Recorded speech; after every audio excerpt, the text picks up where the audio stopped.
الحمد لله نحمده ونستعينه ونستغفره ونؤمن به ونتوكل عليه ونعوذ بالله من شرور أنفسنا ومن سيئات أعمالنا من يهد الله فلا مضل له ومن يضلل فلا هادي له ونشهد أن لا إله إلا الله وحده لا شريك له ونشهد أن سيدنا ونبينا ومولانا محمدا عبده ورسوله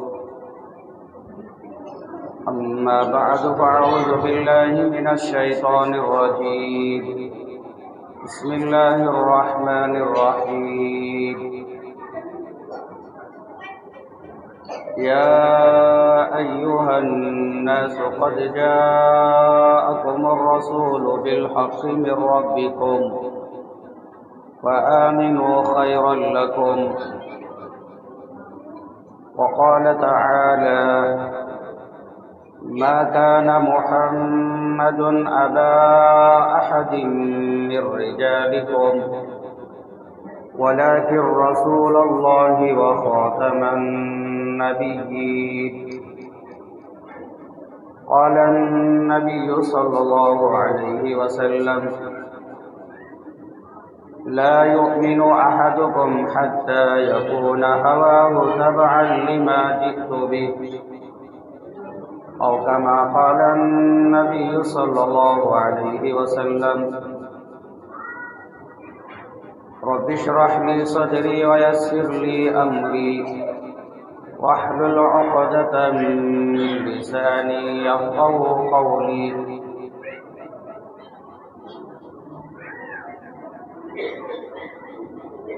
آپ تمام حضرات سے گزارش ہے میرے ساتھ مل کر آپ تمام محبت عظمت ادب کے ساتھ درود ابراہیم پڑھیں اللهم صل على محمد وعلى آل محمد كما صليت على إبراهيم وعلى آل إبراهيم إنك حميد مجيد اللهم بارك على محمد وعلى آل محمد كما باركت على إبراهيم وعلى آل إبراهيم إنك حميد مجيد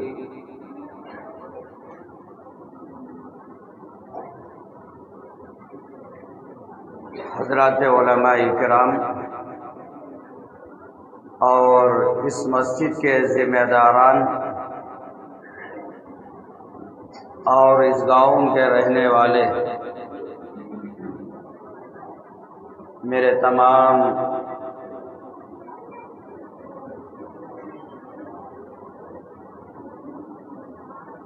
بھائیوں اور اس مجلس میں بیٹھے ہوئے چھوٹے اور چھوٹی بچیوں اور ممکن ہے باہر اپنے گھروں میں سننے والی میری مائیں اور بہنیں،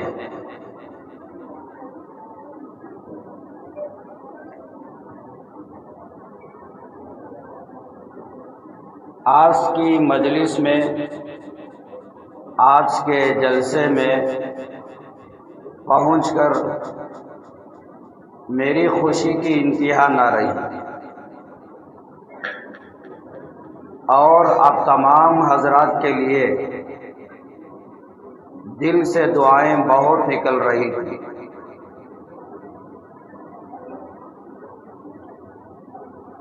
اس سے بڑی دعا اور کیا ہو سکتی ہے کہ اللہ جل جلالہ آپ تمام حضرات کو دنیا میں حج بیت اللہ نصیب فرمائے اور مرنے کے بعد اللہ اپنا دیدار اپنی رضا نصیب فرمائے۔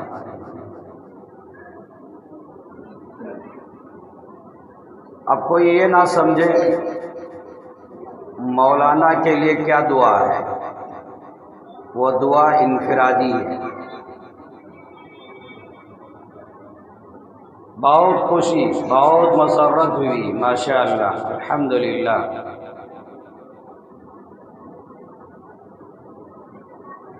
ایک ایک سوال اور آپ کا ایک ایک جواب، الحمدللہ میرا ذہن، میرا دل ان مقامات پہ پہنچ رہا تھا۔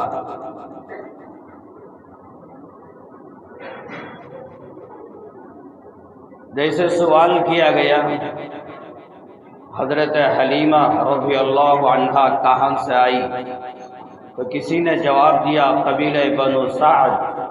میرا ذہن وہاں پہنچ گیا اور وہ تمام وادیاں اور اس طرف کی چاروں پہاڑیاں میری آنکھوں کے سامنے گھوم رہے تھے۔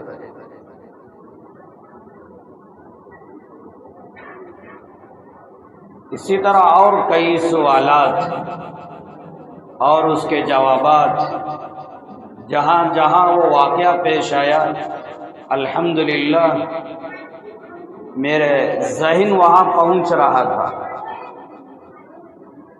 اللہ جل جلالہ اب تمام حضرات کو بھی ان مقدس مقامات کی بار بار حاضری کی سعادت نصیب فرمائے۔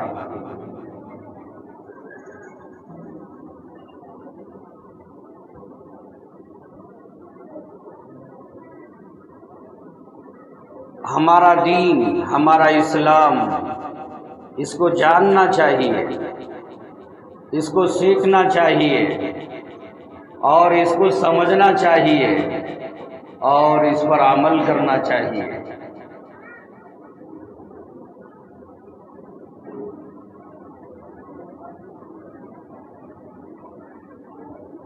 سیرت اللہ کے نبی علیہ السلام کی زندگی کے حالات ہم سب کو جاننا چاہیے، پڑھنا چاہیے،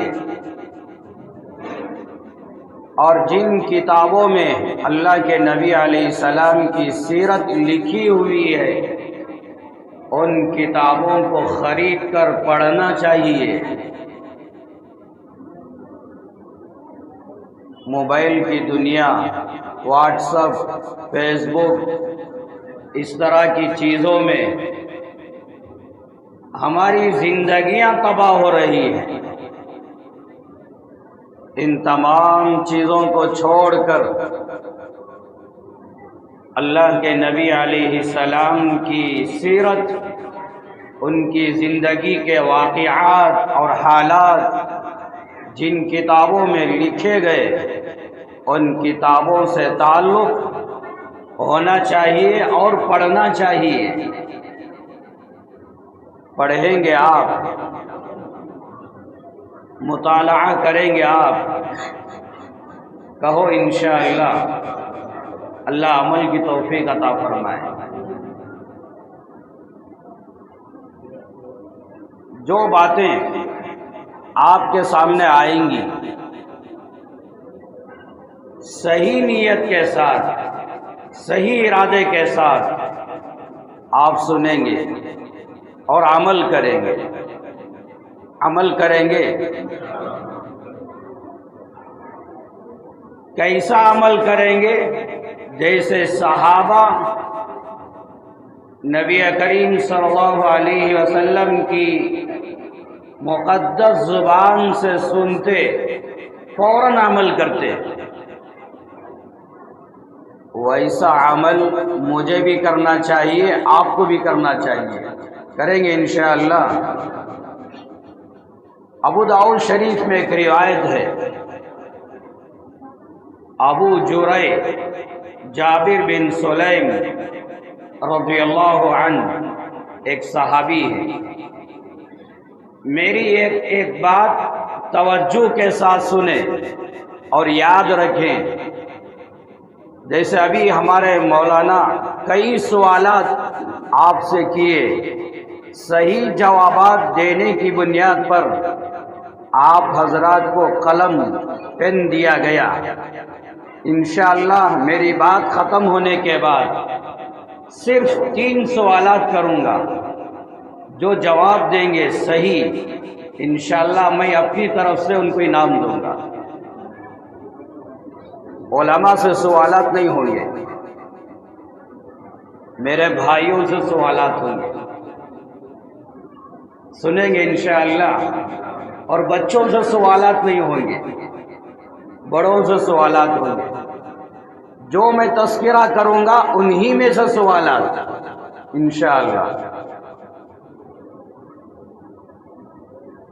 ابو جريج جابر بن سلیم رضی اللہ عنہ ایک صحابی، انہوں نے عرض کیا یا رسول اللہ مجھے کچھ نصیحت فرمائے. اللہ کے نبی علیہ السلام نے بیان فرمایا لا تسبن احدا، زندگی میں کبھی کسی کو گالی نہیں دینا. ابو جریج جابر بن سلیم رضی اللہ عنہ فرماتے ہیں فما سببت بعدہ حرا ولا عبدا ولا بعیرا ولا شاتا.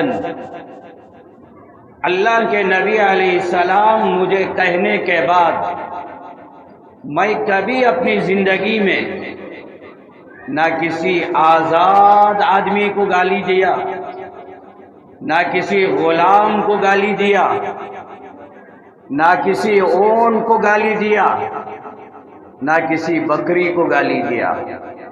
میں اپنی زندگی میں کبھی کسی کو گالی نہیں دیا. یہ ہے عمل.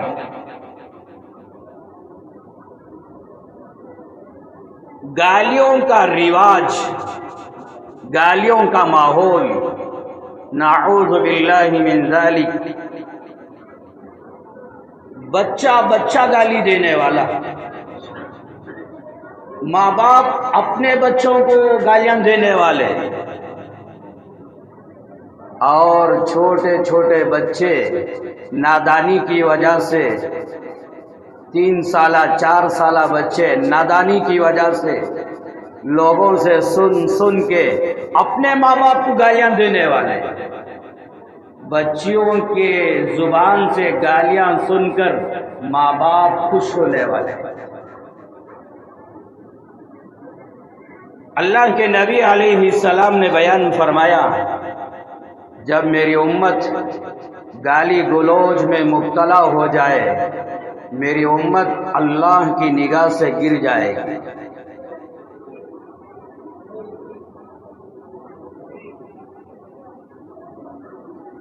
ایک روایت میں اللہ کے نبی علیہ السلام نے بیان فرمایا جب تک میری امت کے اندر 3 چیزیں باقی رہیں گی، میری امت شریعت پر باقی رہے گی، دین پر باقی رہے گی، جب تک کہ ان کے اندر 3 چیزیں پیدا نہ ہوں.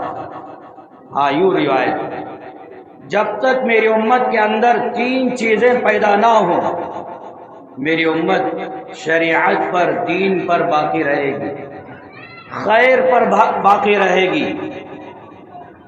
ان میں سے آخری بات اللہ کے نبی علیہ السلام نے بیان فرمایا جب تک میری امت میں سقارون کی جماعت پیدا نہ ہو جائے. صحابہ نے پوچھا سقارون یہ کون سی جماعت ہے؟ اللہ کے نبی علیہ السلام نے بیان فرمایا آخری زمانے میں میری امت میں کچھ لوگ ایسے پیدا ہوں گے جب وہ آپس میں ملیں گے ان کا سلام نہیں ہوگا، ملتے ہی آپس میں ایک دوسرے کو گالیاں دیں گے. اور یہ ہم اپنی آنکھوں سے دیکھ رہے ہیں کولار میں، اور آپ بھی تجربہ رکھتے ہیں، کتنے نوجوان آپس میں ملتے ہی سلام نہیں، کچی گالی، اور وہ خوش ہوتا ہے۔ ایک دوست اپنے دوست کو مل کر ماں کی گالی دیتا ہے، وہ مسکراتا ہے۔ اذا تلاقوا التلاعن، اللہ کے نبی علیہ السلام نے بیان فرمایا جب آپس میں ملیں گے تو سلام نہیں ہوگا، گالیاں ہوں گی۔ جب میری امت میں ایسے لوگ پیدا ہوں گے، میری امت دین پر باقی نہیں رہے گی۔ تو اللہ کے نبی علیہ السلام نے وہ صحابی سے بیان فرمایا زندگی میں کبھی گالی مت دو۔ وہ فرماتے ہیں اس کے بعد سے لے کر مکمل زندگی نہ کسی آزاد آدمی کو، نہ کسی غلام کو، نہ کسی اون کو، نہ کسی بکری کو میں نے کسی کو گالی نہیں دی۔ یہ عمل کرنے کا جذبہ اور شوق میرے اندر اور آپ کے اندر ہونا چاہیے۔ تو میں نے کہا جو باتیں ہمارے سامنے آئیں گی ایک ایک بات پہ عمل کریں گے۔ انما الاعمال بالنیات، اعمال کا دار و مدار نیت پر ہے۔ اگر ہم نے نیت کر لی یا اللہ میں عمل کروں گا سچے دل سے، اللہ عمل کی توفیق دیں گے۔ تو نیت کریں گے اللہ سب سے پہلے مجھے عمل کی توفیق عطا فرمائے۔ قرآن مجید میں ایک آیت ہے 5ویں پارے میں، یا ایھا الذین آمنوا آمنوا باللہ ورسولہ والکتاب الذی نزل علی رسولہ الی آخر الآیہ۔ اس آیت میں اللہ نے 3 باتیں بیان فرمائی۔ کئی باتیں ہیں، اب مجھے آپ سے جو عرض کرنا ہے وہ 3 باتیں۔ تو اللہ نے پہلی بات یہ بیان فرمائی، اے ایمان والو اللہ پر ایمان لے کر آؤ۔ یا ایھا الذین آمنوا آمنوا باللہ، اے ایمان والو اللہ پر ایمان لے کر آؤ، اللہ کی وحدانیت پر، اللہ کی ربوبیت پر، اللہ کی یکتائی پر ایمان لے کر آؤ۔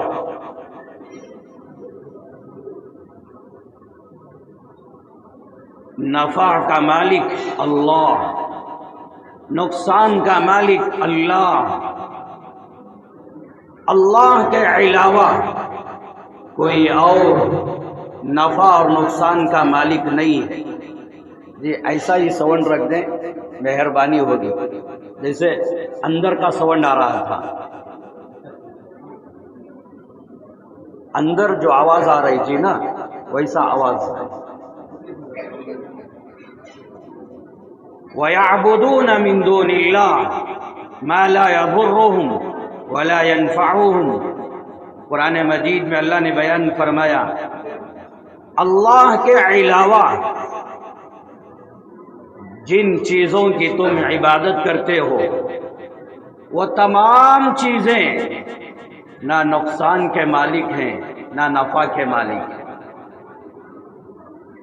وَلَا يَمْلِكُونَ مَوْتًا وَلَا حَيَاةً وَلَا نُشُورًا، اللہ کے علاوہ کوئی اور موت کا مالک نہیں، زندگی کا مالک نہیں، مرنے کے بعد دوبارہ زندہ کیے جانے کا مالک نہیں۔ نفع کا مالک اللہ، نقصان کا مالک اللہ، زندگی کا مالک اللہ، موت کا مالک اللہ، دوبارہ زندہ کیے جانے کا مالک اللہ۔ اللہ پر ایمان، اللہ سے تعلق، اللہ کی معرفت اپنے دلوں میں پیدا کریں۔ ہمارا بچہ اپنے دل کے اندر اللہ سے تعلق، اللہ کی معرفت پیدا کرے۔ میں اور آپ اپنے اوپر اتنی محنت کریں کہ میرے دل کے اندر اللہ کی معرفت، اللہ سے تعلق پیدا ہو جائے، اتنا مضبوط تعلق پیدا ہو جائے، دنیا کی کوئی طاقت ہمارے تعلق میں کمزوری پیدا نہ کر سکے، ہمارے تعلق کو ختم نہ کر سکے۔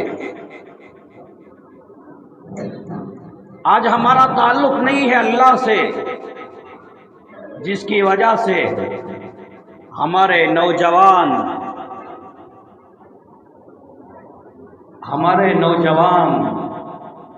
لڑکے، نوجوان لڑکیاں کسی اور کی محبت میں آ کر اپنے ایمان کا، اپنے اسلام کا، اپنے دھرم کا سودا کرنے والے۔ اگر ایمان مضبوط ہوتا، اللہ سے تعلق مضبوط ہوتا، تو کوئی نوجوان لڑکا لڑکی مرتد نہ ہوتے۔ تو اللہ سے تعلق پیدا کرے۔ آمنوا باللہ فآمنوا باللہ، قرآن مجید میں کئی جگہ اللہ نے بیان فرمایا، اللہ سے تعلق پیدا کرے، اللہ پر مکمل ایمان لے کر آئے۔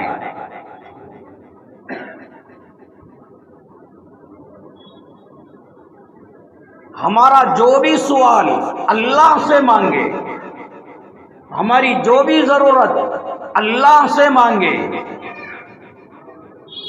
ترمذی میں روایت ہے، اللہ کے نبی علیہ السلام سواری پر سوار، اور آپ ہی کی سواری میں آپ کے پیچھے آپ کے بھتیجے عبداللہ بن عباس رضی اللہ عنہما، چھوٹے سے بچے آپ کی سواری کے پیچھے بیٹھے ہوئے۔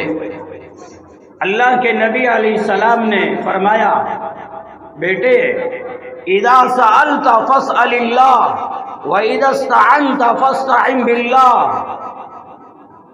جب تم کوئی بھی چیز مانگو اللہ سے مانگو، جب تم مدد مانگو تو اللہ سے مانگو۔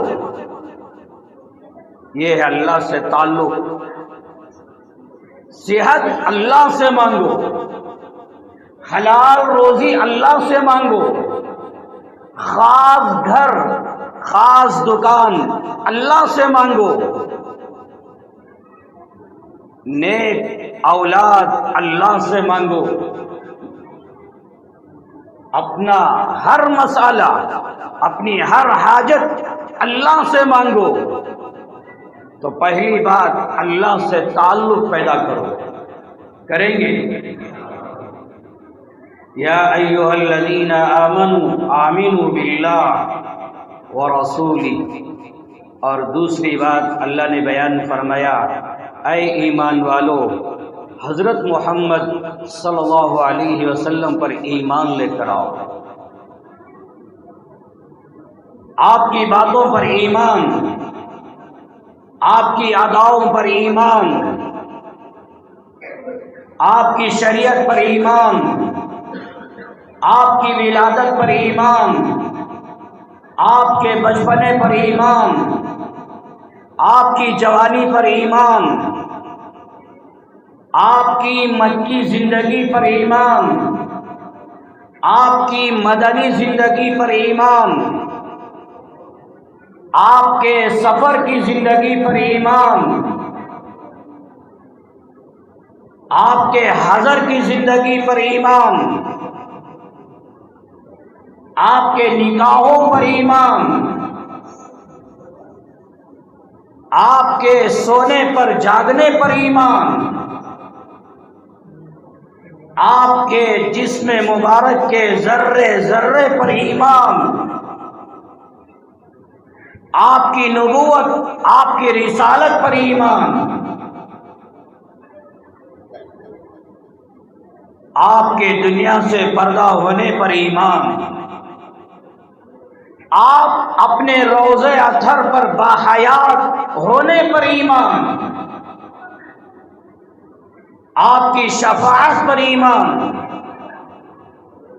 آپ کے ذرے ذرے پر ایمان، آپ جن سواریوں پر سوار ہوئے جانوروں پر، وہ سواری پر ایمان، جن کپڑوں کا آپ نے استعمال کیا ان کپڑوں پر ایمان، آپ کے ذرے ذرے پر ایمان، رتی برابر کسی معاملے میں، کسی چیز میں بے ادبی کریں گے، ذرہ برابر بے ادبی کریں گے، ایمان ختم ہو جائے گا۔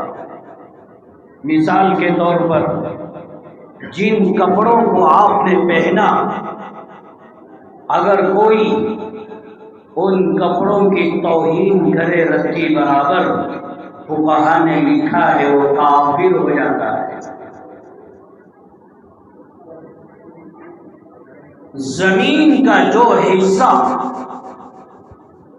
زمین کی جو مٹی آپ کے جسم مبارک کو لگی ہوئی، وہ عرش اعظم سے افضل ہے، وہ کرسی سے افضل ہے۔ اللہ عرش کا، کرسی کا محتاج نہیں ہے۔ فضائل حج کے اندر شیخ الحدیث علامہ زکریا مہاجر مدنی رحمت اللہ علیہ نے یہ بات لکھی ہے، زمین کا جو حصہ آپ کے جسم مبارک کو لگا ہوا وہ عرش اعظم سے افضل ہے۔ اس پر ایمان، یا ایھا الذین آمنوا آمنوا باللہ ورسولہ، حضرت محمد الرسول اللہ صلی اللہ علیہ وسلم کی ذات پر ایمان، مضبوط ایمان۔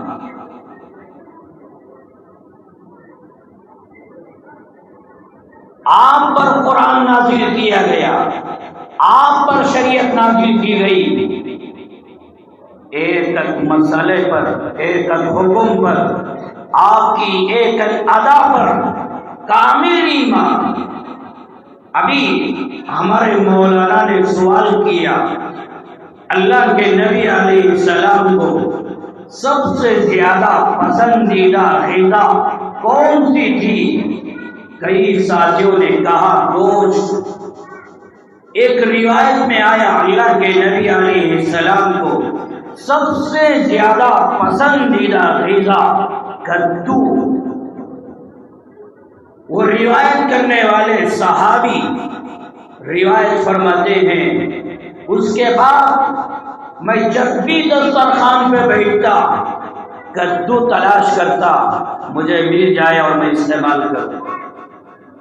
امام ابو یوسف رحمت اللہ علیہ ایک حدیث بیان کر رہے تھے کہ اللہ کے نبی علیہ السلام کو سب سے زیادہ پسندیدہ ترکاریوں میں کدو پسند ہے۔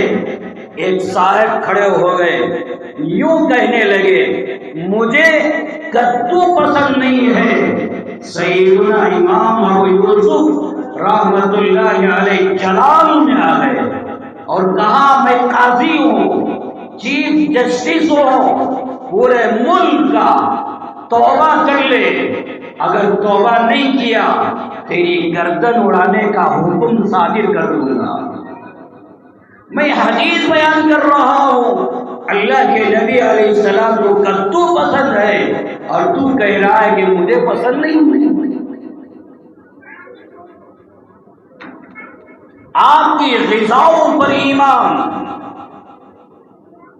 فتاوی رحیمیہ مولانا سے سوال کرے حوالہ پوچھے جلد اول میں مفتی عبدالرحیم رحمت اللہ علیہ نے واقعہ نقل فرمایا، ایک بزرگ مدینہ گئے، دسترخوان پہ بیٹھے، دہی لا کے رکھی گئی اور وہاں کی دہی تھوڑی سی کھٹی تھی۔ وہ بزرگ نے کہا مدینے کی دہی کھٹی ہے، اتنا کہنا تھا۔ رات آئی، سو گئے، خواب میں امام الانبیاء سید الانبیاء حضرت محمد الرسول اللہ صلی اللہ علیہ وسلم تشریف لائے، اور وہ بزرگ ہندوستان کے تھے، اور انہوں نے یہ کہا تھا ہندوستان کی دہی بہت پسند، بہت اچھی ہے۔ اللہ کے نبی نے فرمایا فوراً مدینے سے نکل جاؤ، آپ مدینے میں رہنے کے قابل نہیں۔ مدینے کی دہی پر آپ کو شکایت، ایک واقعہ ممکن ہے کوئی اعتراض کرنے والا اعتراض کرے، اشکال کرنے والا اشکال کرے، یہ کیسے ہو سکتا ہے؟ مگر میں یہ واقعہ کو مستند بنانے کے لیے، معتبر بنانے کے لیے مسلم شریف کی روایت پیش کرتا ہوں۔ امام الانبیاء سید الانبیاء محمد الرسول اللہ صلی اللہ علیہ وسلم نے بیان فرمایا، مستند روایت، معتبر روایت، آپ نے بیان فرمایا مدینے میں آؤ، مدینے میں زندگی گزارو، یہاں کی تکلیفوں کو برداشت کرو، یہاں کی ہر چیز برداشت کرو، یہاں کی گرمیوں کو، یہاں کی بیماریوں کو، یہاں کی ہر تکلیف زندگی پر برداشت کرو، زندگی میں کبھی شکایت مت کرو۔ جو اللہ کا بندہ یا بندی مدینے کی تکلیفوں پہ صبر کر لے، رتی برابر شکایت نہ کرے، اللہ کے نبی علیہ السلام نے بیان فرمایا کل قیامت کے دن میں اس کے حق میں شفاعت کروں گا۔ زندگی میں کبھی شکایت نہیں۔ الحمدللہ اللہ جل جلالہ بار بار حرمین کی حاضری کی سعادت نصیب فرمایا۔ آپ کی میں دعاؤں کا محتاج ہوں، آپ میرے حق میں ضرور دعائیں کریں۔ اللہ مجھے زندگی میں بار بار حرمین کی حاضری کی سعادت نصیب فرمائے، میں آپ کے حق میں بھی دعائیں کروں گا۔ جب بھی میں سفر سے واپس آتا ہوں، لوگوں کا مزاج، لوگوں کی عادت واپسی میں پوچھتے ہیں وہاں گرمی ہے یا سردی ہے، وہاں کا موسم کیسا ہے۔ لوگ مجھے بھی یہی سوال کرتے ہیں مولانا حرمین کا موسم کیسا ہے؟ میں ساتھیوں سے کہتا ہوں وہاں کی گرمی سے مجھے محبت ہے، وہاں کی سردی سے مجھے محبت ہے۔ پھر سوال کیوں کرتے ہیں؟ وہاں کی گرمی پر، وہاں کی سردی پر میرا ایمان ہے، پھر یہ سوال کیوں کرتے ہیں؟ تو اللہ کے نبی علیہ السلام کی اداؤں پر، آپ کی باتوں پر، آپ کے ذرے ذرے پر ایمان لے کر آنا یہ ہم سب کے لیے ضروری ہے۔ حضور کی ذات سے محبت، اللہ جل جلالہ اپنے بندوں کو پیدا کرنے کا مقصد بیان کیا، وَمَا خَلَقْتُ الْجِنَّ وَالْإِنسَ إِلَّا لِيَعْبُدُونِ، میں نے جنات انسان کو صرف میری عبادت کے لیے، میری غلامی کے لیے میں نے پیدا کیا۔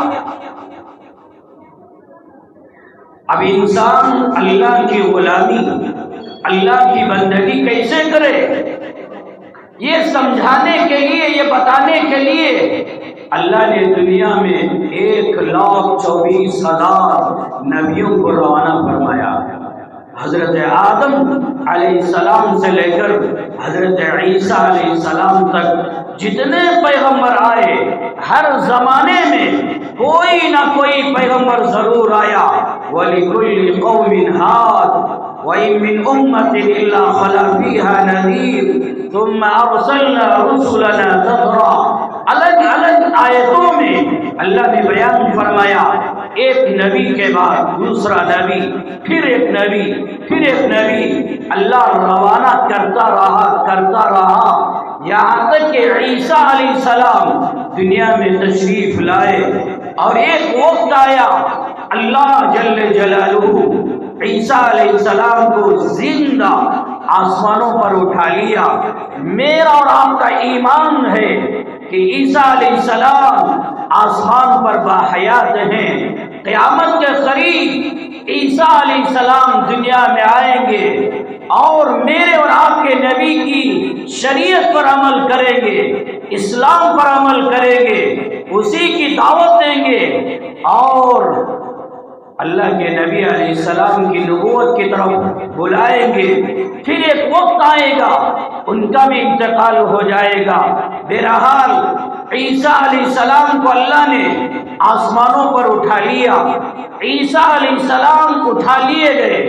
اس کے بعد سے لے کر میرے اور آپ کے نبی کے دنیا میں آنے تک یہ کائنات کے اندر کوئی نبی نہیں آیا، کوئی پیغمبر نہیں آیا۔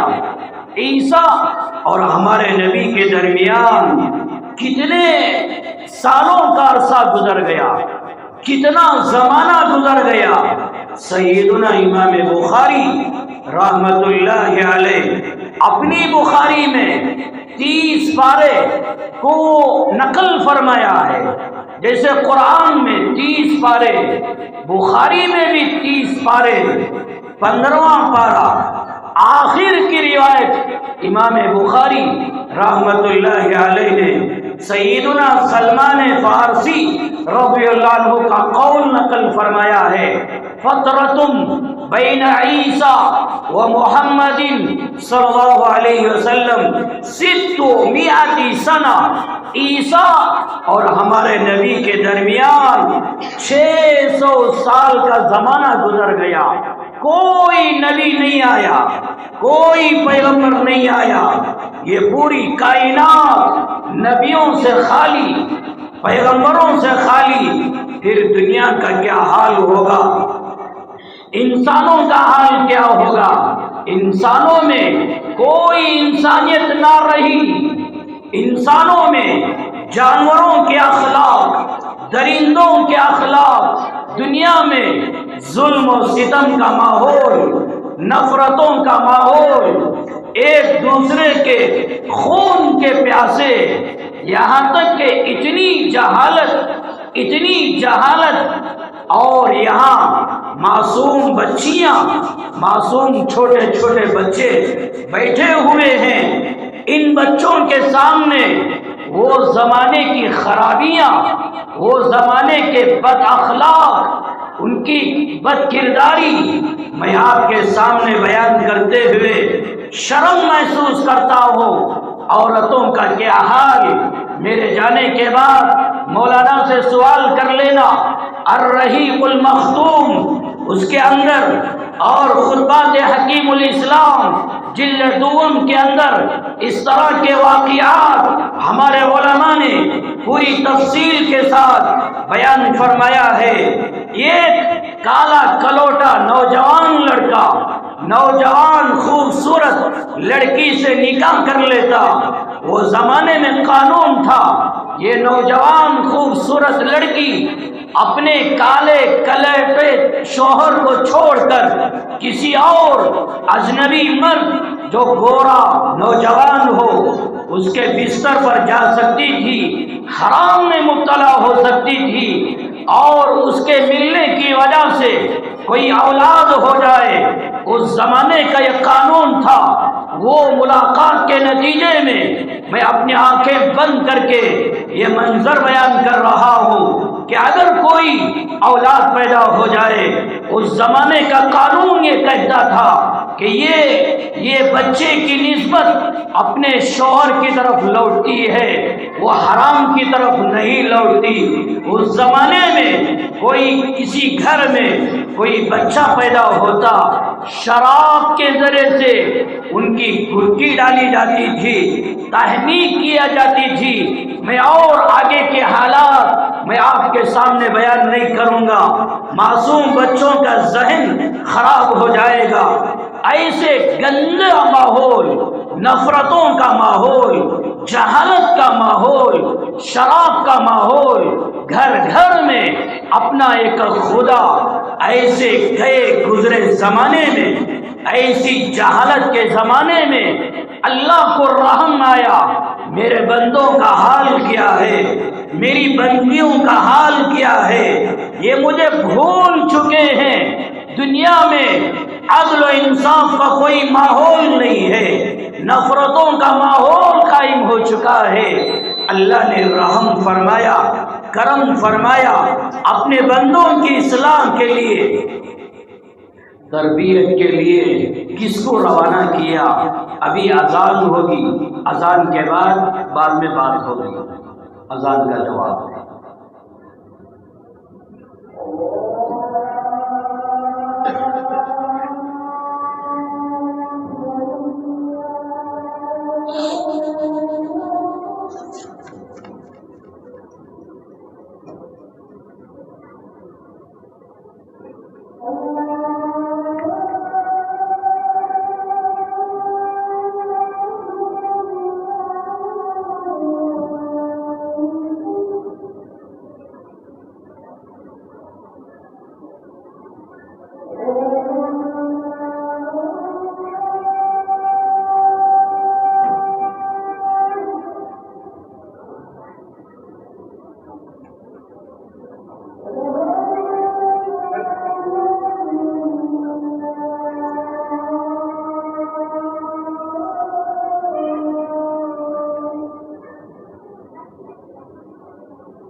لا إله إلا الله صلى الله عليه وسلم.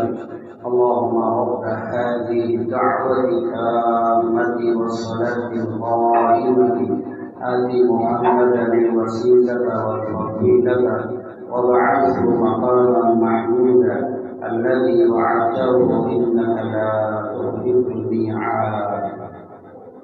اذان کے بعد اذان کے کلمات کا جواب دینا، جب ختم ہو جائے تو درود پڑھنا، پھر اذان کی دعا پڑھنا، یہ حدیث میں ہے.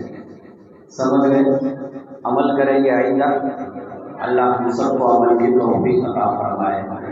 انشاءاللہ بات تو شروع ہوگی، کتنے بجے نماز ہوگی؟ بیان ختم ہوگا تو نماز ہوگی، دیر بھی ہو گیا تو یہ اطمینان سے بیٹھیں گے، کوئی تکلیف؟ ماشاءاللہ ماشاءاللہ، آپ کے کہنے پر، آپ کے ایک جملے پر کتنے جملے کہا اتنی مرتبہ، اس سے زیادہ آپ کو حج بیت اللہ نصیب فرمائے۔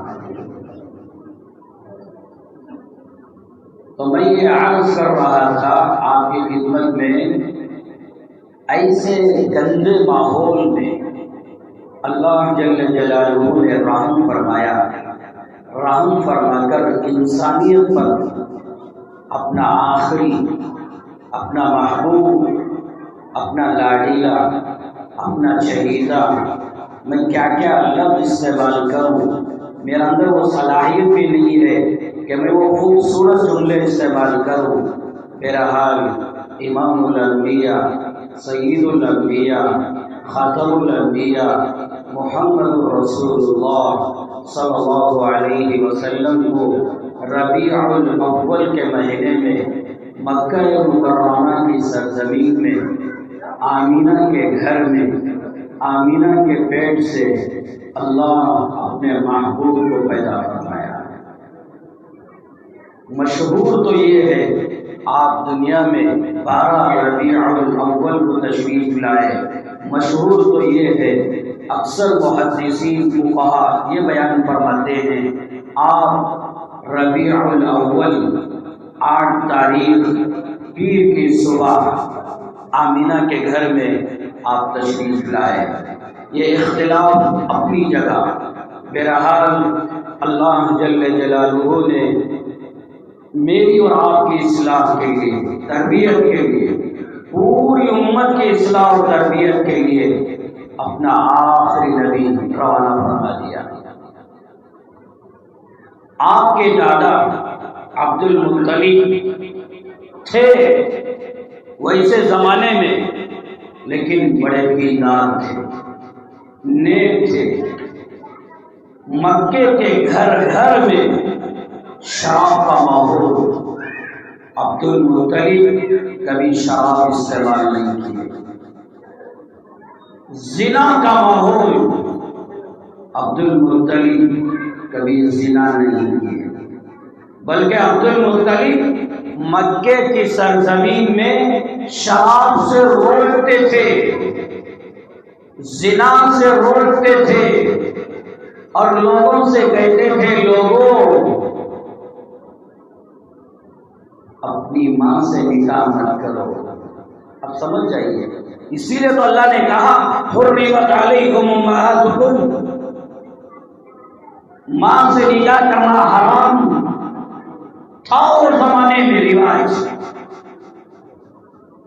اپنی حقیقی بہن سے، اپنی بیٹی سے جی جہاں آئے وہاں جانا عبد المطلب روکتے تھے۔ سیرت المصطفیٰ جلد اول میں یہ باتیں ہیں، آپ مولانا سے سوال کریں اور پڑھیں اللہ کے نبی کی سیرت، اور جانیں ہمارے نبی کا خاندان، ان کا قبیلہ، آدم سے لے کر میرے اور آپ کے نبی کے والد عبداللہ تک جو نسب چلا، باپ کی طرف سے ہو یا ماں کی طرف سے، اللہ یہ دونوں نسب کو زنا سے محفوظ رکھا۔ درمیان میں کسی نے یہ حرام میں مبتلا نہیں ہوئے۔ اللہ میرے اور آپ کے نبی کی حفاظت کرنا چاہتا تھا۔ کوئی ہاں یہ نسب میں کوئی کافر ملے گا، کوئی مشرک ملے گا، یہ اپنی جگہ ہے، مگر حرام میں مبتلا ہونے والا کوئی نہیں ملے گا۔ تو عبد المطلب اپنے مکے میں، اپنی برادری میں روکتے تھے ان سے نکاح مت کرو، شراب استعمال مت کرو، چوری مت کرو۔ عبد المطلب کہتے تھے چوری کریں گے تو ہاتھ کاٹیں گے۔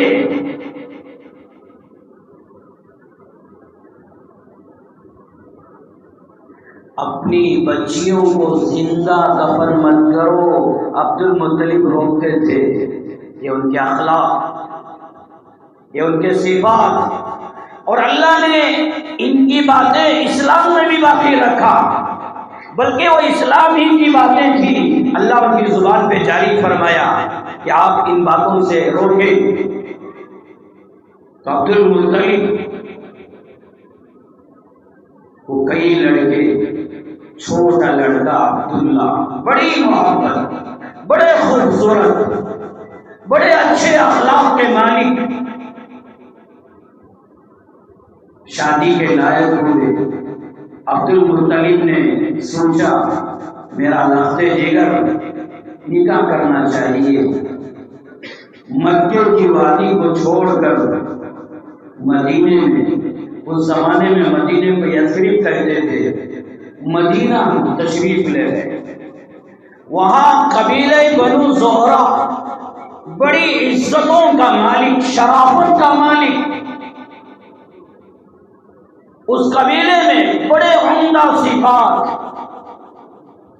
باپ کی ذمہ داری ہے، ماں کی ذمہ داری ہے، جب اپنے گھر میں لڑکی یا لڑکا نوجوان ہو جائے، شادی کے لائق ہو جائے، ماں باپ اخلاق دینداری کو دیکھ کر نکاح کا انتظام کر دے فوراً۔ جب عمر ہو جائے نکاح کرنے میں دیر نہ کرے۔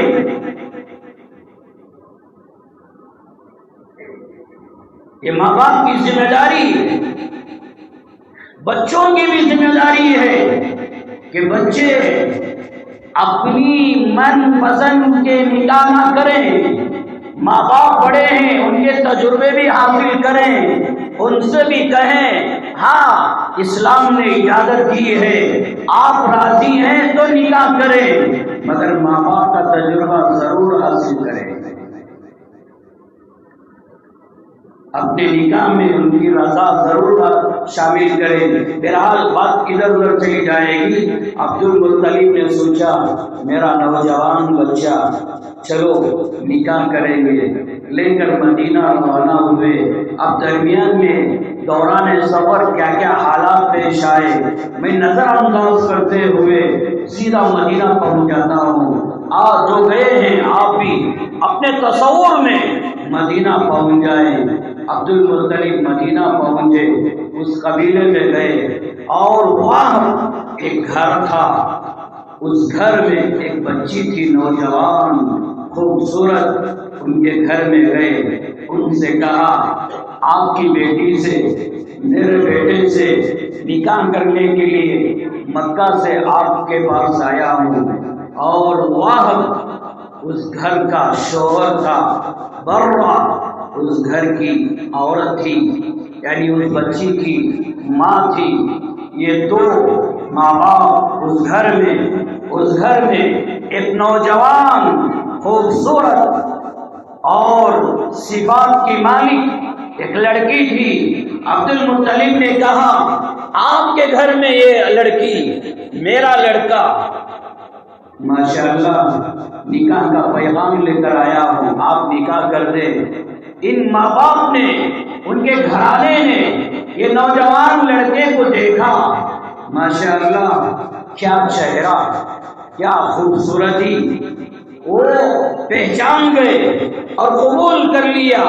نکاح ہوا، 3 دن مدینے میں رہے، اسی لڑکی کا نام ہے سیدنا آمینہ۔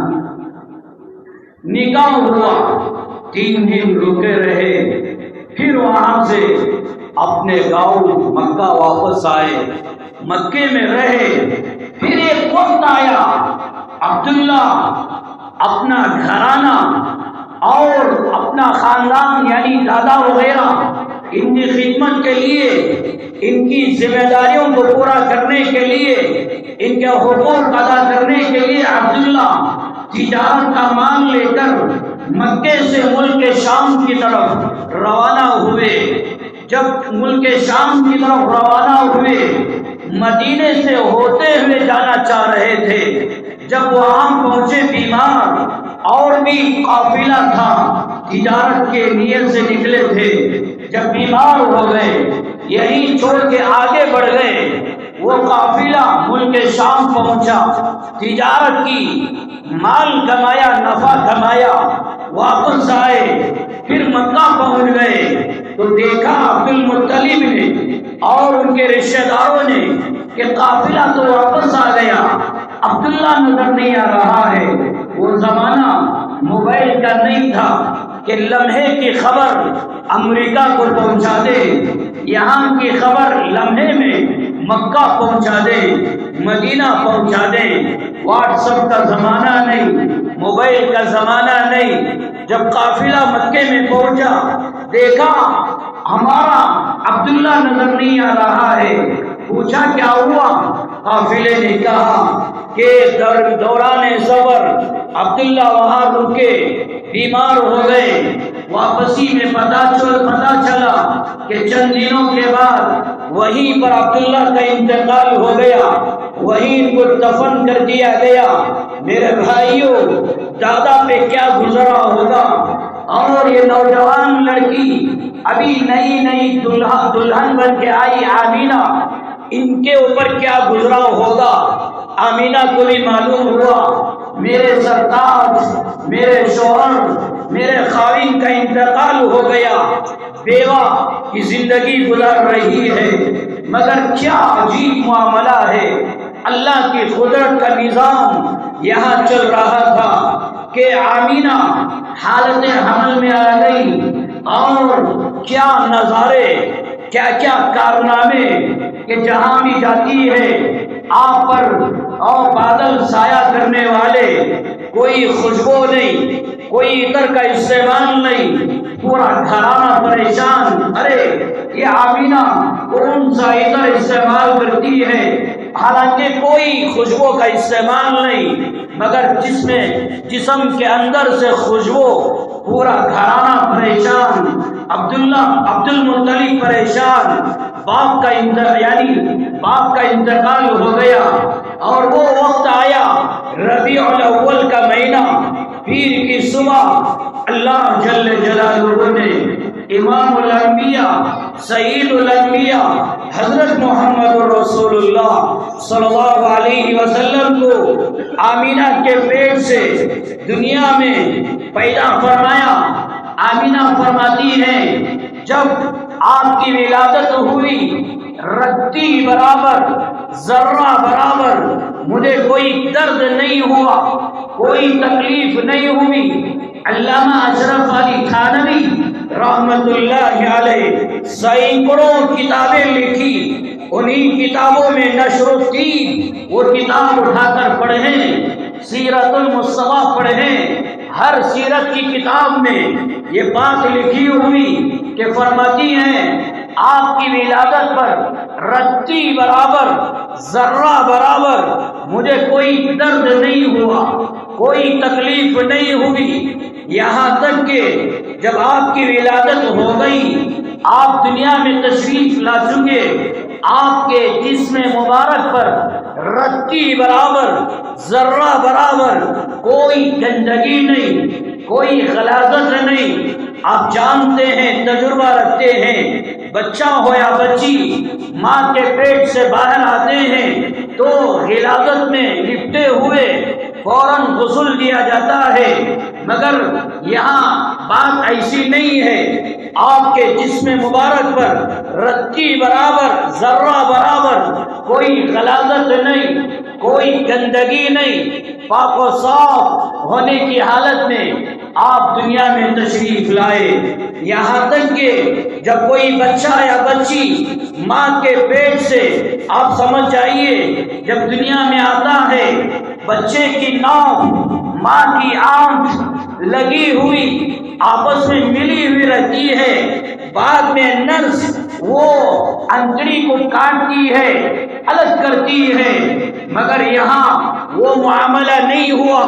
آپ دنیا میں آئے، ناک بریدہ یعنی وہ کاٹنے کا موقع بھی نہ ملا، اور یہاں تک کہ آمینہ فرماتی ہیں جب بڑے ہو گئے 11 نکاح ہوئے، ابن ماجہ میں روایت 11 بیویاں بھی فرماتی ہیں ہم نے زندگی میں کبھی اللہ کے نبی علیہ السلام کے اس جسم کو ہم نے اپنی آنکھوں سے کبھی دیکھا نہیں۔ آپ سمجھ جائیے اللہ نے کتنی حفاظت فرمائی، یہاں تک کہ علامہ اشرف علی تھانوی رحمۃ اللہ علیہ فرماتے ہیں ختنہ ہونے کی حالت میں پیدا ہوئے، اور جب 1 نمبر 2 نمبر کا وقت آتا، وقت متعین تھا، دن میں رات میں، کب یہ بچہ اپنی ضرورت سے فارغ ہوتا ہے پتہ چل گیا، جب وہ وقت آتا وہاں جا کے بٹھا دیتے، آپ اپنی ضروریات سے فارغ ہو جاتے۔ ایسے وقت میں بھی کسی نے آپ کے جسم مبارک کو، وہ آپ سمجھ جائیے کسی نے نہیں دیکھا۔ اللہ نے اتنی حفاظت فرمائی، جب اللہ نے آپ کے جسم کی اتنی حفاظت فرمائی ہے، میرے بھائیوں ایک توجہ آپ کو دلانا چاہتا ہوں، بڑی توجہ کے ساتھ سنیے، جب اللہ نے آپ کے جسم مبارک کی اتنی حفاظت فرمائی، اتنی حفاظت فرمائی، تو ظاہر سی بات ہے اللہ آپ کی اعضاؤں کی حفاظت، آپ کی شریعت کی حفاظت، آپ کی باتوں کی حفاظت، آپ کی سنتوں کی حفاظت کتنی فرمایا ہے۔ جب آپ کے جسم کی ایسی حفاظت اللہ نے کیا ہے، آپ کی ایک ایک بات کی حفاظت، جیسے اللہ قرآن کی حفاظت کیا، قرآن کے ایک ایک لفظ کی حفاظت کیا، وہی اللہ میرے اور آپ کے نبی کی ایک ایک ادا کی حفاظت، ایک ایک بات کی حفاظت، ایک ایک حکم کی حفاظت، ایک ایک سنت کی حفاظت اللہ نے فرمایا ہے۔ اب ہماری ذمہ داری یہ بنتی ہے آپ کی اعداؤں پر بھی ایمان لے کے آنا، آپ کی شریعت پر بھی ایمان لے کر آنا، اور زندگی اس پر گزارنا، یہ ہماری ذمہ داری ہے۔ بہرحال جیسے ابھی سوال کیا ہمارے مولانا نے کہ بتائیے دودھ کس نے پلایا، تو کسی نے کہا حضرت حلیمہ، صحیح جواب ہے۔ شروع میں چند دن اللہ کے نبی علیہ السلام کو آمینہ نے اپنے سینہ مبارک سے دودھ پلایا، چند دن گزرنے کے بعد ابو لہب کی باندی، ابو لہب کی لونڈی سویبہ، اس نے دودھ پلایا۔ یہی سویبہ ہے جب اللہ کے نبی علیہ السلام آمینہ کے گھر میں پیدا ہوئے، یہ سویبہ دوڑتی ہوئی اپنے مالک ابو لہب کے پاس گئی اور اس سے کہا کہ میرے مالک، آپ کے بھتیجے کے گھر میں ایک لڑکا پیدا ہوا ہے، یہ سننا تھا۔ ابو لہب اتنا خوش ہوا، اتنا خوش ہوا، فوراً کہہ دیا جا تو آزاد ہے، اتنی اچھی بشارت سنائی، جا تو آزاد ہے۔ ابو لہب نے شروع میں خوش ہوا اور آزاد کر دیا۔ جب اللہ نے میرے اور آپ کے نبی کو نبوت کا اعلان فرمایا، سب سے پہلے انکار کرنے والا یہی ابو لہب تھا، اور یہی سب سے پہلے طعنہ دینے والا تھا۔ اے محمد، کیا اسی لیے ہم کو یہاں جمع کیا ہے؟ تیرے ہاتھ تباہ ہو جائے، برباد ہو جائے۔ اللہ نے پھر سورت نازل فرمائی، تبت یدا ابی لہب، بہرحال تفصیل میں نہیں جاؤں گا۔ تو یہ سویبہ جس نے جا کر ابو لہب کو یہ خوشخبری سنائی تھی، یہ سویبہ بعد میں چل کے ایمان لے کر آئی۔ تو یہ سویبہ نے چند دن میرے اور آپ کے نبی کو دودھ پلایا۔ پھر وہ پورا واقعہ پیش آیا کہ بنو سعد جہاں طائف ہے، مکے سے طائف 110 یا 20 کلومیٹر، پھر طائف سے اور آگے 60 کلومیٹر، بنو سعد یہ قبیلہ ہے، الحمدللہ کئی مرتبہ اللہ مجھے وہاں لے کر گیا اور وہ سارا منظر دیکھ کے آیا کہ وہ جہاں حضرت حلیمہ کا گھر، ان کی بیٹی شیمہ کا گھر، جہاں اللہ کے نبی اپنے بچپنے میں شیمہ کے ساتھ مل کے بکریاں چرواتے تھے، اور وہ کنواں جہاں سے پانی نکال کر بکریوں کو پانی پلاتے تھے، اور جہاں بچپنے میں جبرائیل آئے میرے اور آپ کے نبی کا سینہ چیرا، وہاں شق صدر ہوا وہ مقام، یہ سارے حالات واقعات جہاں پیش آئے، وہ بنو سعد وہاں رہتی تھی حلیمہ، وہاں سے اپنے شوہر کے ساتھ اپنے ایک بیٹے کے ساتھ سواری پہ سوار ہو کے مکہ آئی۔ بہرحال یہ پورا واقعہ سینکڑوں مرتبہ ممکن ہے، آپ نے سنا ہوگا۔ بچے رکھے گئے تو دیکھا سب لوگوں نے، اچھا یہ بچہ ان کا باپ موجود ہے، اس کو لے کر جائیں گے، دودھ پلائیں گے، مال ملے گا، دولت ملے گی اور پیسہ ملے گا۔ جب سب لوگوں نے لے لیا تو دیکھا ایک در یتیم ہے، یتیم بچہ ہے، کوئی سینے سے لگانے کے لیے تیار نہیں، کوئی قبول کرنے کے لیے تیار نہیں۔ آخر میں حلیمہ نے کہا چلو یہی بچے کو سینے سے لگا لے، ممکن ہے ہماری قسمت سنور جائے، ہماری دنیا اور آخرت بن جائے۔ پھر کیا حال پیش آیا سب جانتے ہیں میرے بھائیوں۔ جب حلیمہ نے میرے اور آپ کے نبی کو سینے سے لگایا، دنیا ہی میں اللہ نے حلیمہ کی قسمت کو بدل دیا، اس کی مقدر بدل دیا۔ آئی تھی کمزور، سواری کمزور، اونٹنی میں دودھ کا نام و نشان نہیں، حلیمہ کے سینے میں دودھ کا نام و نشان نہیں، دودھ پیتا بچہ ساتھ تھا، وہ بچے کو دودھ پلانے کے لائق بھی نہیں تھی، مگر جب اللہ کے نبی علیہ السلام کو لیا پھر کیا ہوا؟ اللہ کی مدد، سواری مضبوط، اونٹنی میں دودھ آ گیا، چلنے دوڑنے کے قابل ہو گئی، حلیمہ کا سینہ دودھ سے آباد ہو گیا، اور جب آ رہی تھی سب سے پیچھے، جب لے کر جا رہی تھی سب سے آگے، کیا کیا حالات، کیا کیا واقعات پیش آئے اللہ دنیا ہی میں دکھا دیا۔ جو نبی کو اپناتے ہیں ان کا کیا مقدر سنورتا ہے۔ جب حلیمہ میرے اور آپ کے نبی کو سینے سے لگائی، دنیا ہی بدل رہی۔ میرے بھائیوں، اب تو میری اور آپ کے آنکھوں کے سامنے میرے اور آپ کے نبی تو نہیں ہیں، مگر آپ کی شریعت موجود ہے، آپ کی سنتیں موجود ہیں، آپ کے طریقے موجود ہیں۔ جب اس زمانے میں حلیمہ میرے اور آپ کے نبی کو سینے سے لگایا، اللہ دنیا ہی میں دکھا دیا۔ آج بھی اللہ کے نبی کے طریقوں کو اپناؤ، ان کی سنتوں کو اپناؤ، ان کی شریعت پر اپناؤ، پھر دیکھو دنیا کا کوئی میکا لال آپ کو دین سے نہیں ہٹا سکتا، دین سے پھیر نہیں سکتا۔ اللہ کی مدد، اللہ کی نصرت آپ کے ساتھ شامل حال ہو جائے گی۔ بعض نوجوان کمپنیوں میں جاب کرنے والے اور فلاں ہسپتالوں میں کام کرنے والے یوں کہتے ہیں مولانا وہ کمپنی میں ہمیں جاب ملا ہے، مگر قانون یہ ہے چہرے پہ داڑھی نہیں رکھنا، سنت لباس نہیں پہننا۔ کتنے ہزاروں نوجوان مسلمان ایسے ہیں دنیا کمانے کے لیے، وہ جاب حاصل کرنے کے لیے ان کے کہنے پر چہروں سے داڑھی منڈوایا، جسم سے سنت لباس نکالا۔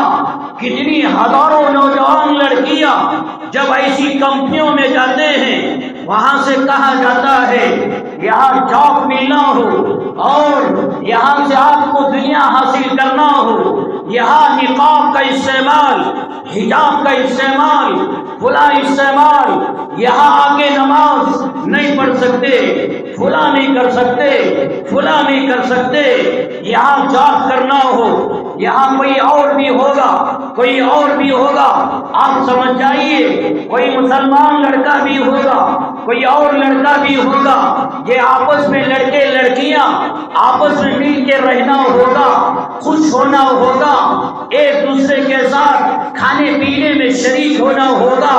میرے بھائیوں، مجھے معاف کر دینا، مجھے معاف کر دینا، مگر سوچو آج کیا ہو رہا ہے، ہزاروں نوجوان لڑکے لڑکیاں چند پیسے کمانے کے لیے اسلام کا سودا، شریعت کا سودا، میرے اور آپ کے نبی کی سنتوں کا سودا کرنے والے، کیا دنیا مل جائے گی؟ دنیا بھی تباہ، قبر بھی تباہ، آخرت بھی تباہ ہو جائے گی۔ چھوڑ دو، اللہ دوسرے راستوں سے روزی کا انتظام کر دے گا۔ سنت کو اپناؤ، شریعت کو اپناؤ۔ ایک دروازہ دنیا والے بند کریں گے، ہزاروں دروازے میرا رب آپ کے لیے کھول دے گا، ایسی جگہ سے روزی کا انتظام کرے گا۔ وَيَرْزُقُهُ مِنْ حَيْثُ لَا يَحْتَسِبُ، آپ کو گمان بھی نہیں ہوگا، چاروں طرف سے روزی کا انتظام اللہ آپ کے لیے کر دے گا۔ بہرحال جیسے ماحول میں بھی رہو، جس ماحول میں بھی جاؤ، اللہ کے نبی کے طریقوں کو اپناؤ، ان کی شریعت پر اپناؤ۔ اللہ کے نبی علیہ السلام نے بیان فرمایا، کل امتی یدخلون الجنت الا من ابا، میری امت کا ہر فرد ضرور جنت میں جائے گا مگر وہ جو انکار کر دے۔ صحابہ نے پوچھا، یا رسول اللہ ومن یابا، بتائیے انکار کرنے والا کون ہے؟ اللہ کے نبی علیہ السلام نے بیان فرمایا، من اطاعنی دخل الجنہ ومن عصانی فقد ابا۔ امام بخاری نے 29ویں پارے میں یہ روایت نقل فرمائی۔ آپ نے یوں بیان فرمایا، میری امت کا جو فرد، مرد ہو یا عورت، نوجوان ہو یا بوڑھا، مرد ہو یا بچہ ہو، کوئی بھی ہو، میرے طریقوں پر سے جو زندگی گزارتا ہے، میری عادات پر جو زندگی گزارتا ہے، میری سنتوں پر، میری تہذیب و تمدن پر جو زندگی گزارتا ہے، یہ جنت میں داخل ہو جائے گا۔ اور جو میرے طریقوں سے روگردانی کرتا ہے، میری سنتوں کو چھوڑ دیتا ہے، یہی ہے انکار کرنے والا، یہی ہے انکار کرنے والا۔ میں ہر بات تفصیل میں نہیں جا رہا ہوں، ورنہ ایک حدیث میں آپ کو کیسے سمجھاؤں، وقت زیادہ ہو جائے گا۔ بخاری میں، مسلم میں روایت ہے، اللہ کے نبی علیہ السلام نے بیان فرمایا، فمن رغب عن سنتی فلیس منی، میری امت کا جو فرد، مرد ہو یا عورت، میری سنتوں سے چہرہ موڑ لیں گے، روگردانی کریں گے، میرے طریقوں کو نہیں اپنائیں گے۔ آج دیکھو ہماری نکاحوں کا حال کیا ہے، ولیمے کا حال کیا ہے، اور برتھ ڈے یعنی جنم دن منانے کا حال کیا ہے۔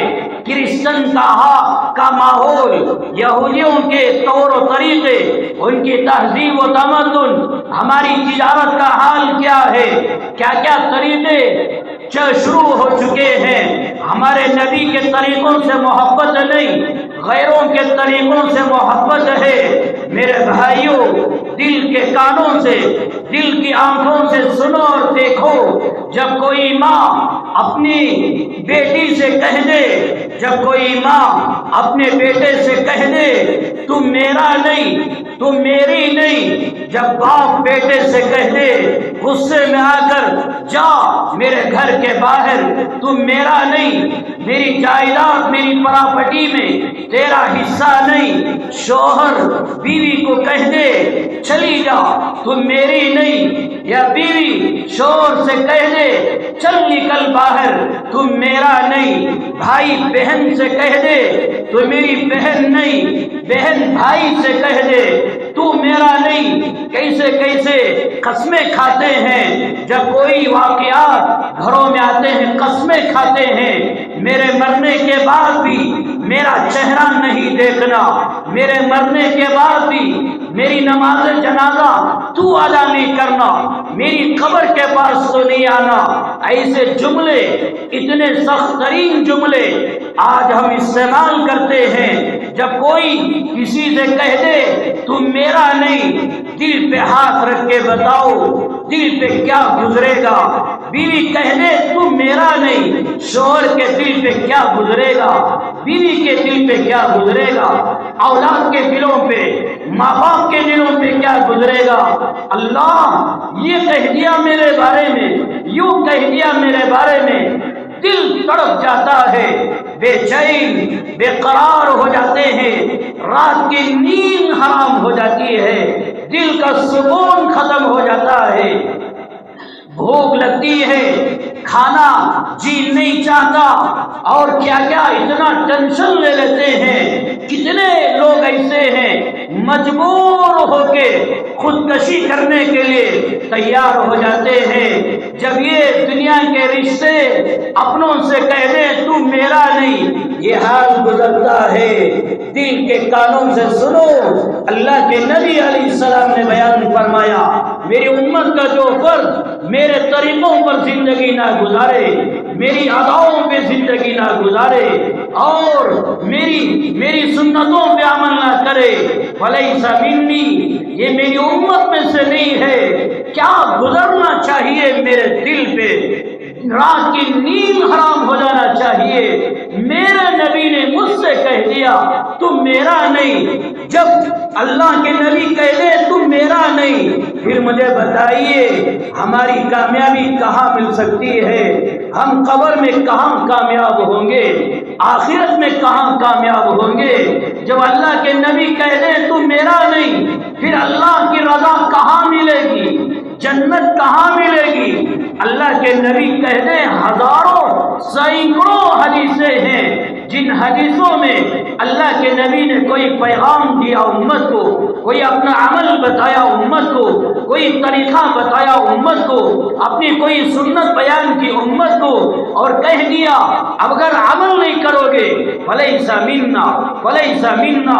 پوچھئے علماء سے، ہاں یہ الگ بات ہے محدثین نے اپنے ایمان کی حفاظت کے لیے، بچانے کے لیے تعویل کرتے ہوئے یوں کہہ دیتے ہیں، اس کا ترجمہ یہ ہے جو سنتوں پر عمل نہ کرے وہ کامل نہیں، وہ اللہ کے نبی کی اتباع کرنے والوں میں سے کامل نہیں، یوں تعویل کر دیتے ہیں ہمارے ایمان کو بچانے کے لیے۔ اگر کوئی تعویل نہ کرے تو پھر میرا اور آپ کا کیا ہوگا؟ اس لیے میرے بھائیوں، حلیمہ نے ہمارے نبی کو سینے سے لگایا، اللہ دنیا بھی چمکایا، آخرت بھی چمکایا۔